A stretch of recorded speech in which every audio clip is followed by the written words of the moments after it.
in many of my stewardship messages that I preach to my church, I just said, I need y'all to understand only two things. God owns everything and you own nothing. And if we can get that clarity that God owns everything and you own nothing, that whenever our time comes that we need to pass away, there will be no brink truck following behind us. All that we have will then be entrusted to someone else. And so what does it then mean to have this mindset of being a manager? What does it mean to have this mindset of generosity? What does it mean to have this mindset of abundance? If all that we have comes from God, then do we trust God enough to provide what we keep saying is coming from infinite resources?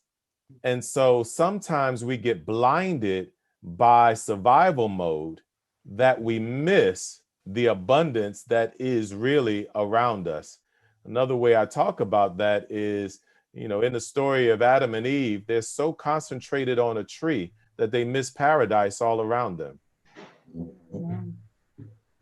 We miss out on what all of the resources are there for us to really make the kind of social impact that we know that we're called to make. When you commit yourself to caring for the community, when you commit yourself to meeting the needs of people, we end up being surprised, but we shouldn't be surprised when folk are then willing to give back on what you have done for them.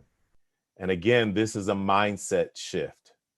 How we engaged in ministry before requires a pivot now.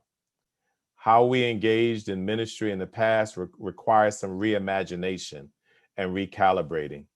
And I think that we can only engage in that kind of creative work when we are able to shift from a scarcity understanding to a much more abundant understanding and a possibility understanding. We can do this kind of creative work if we're willing to make the kind of shifts that are necessary to do it.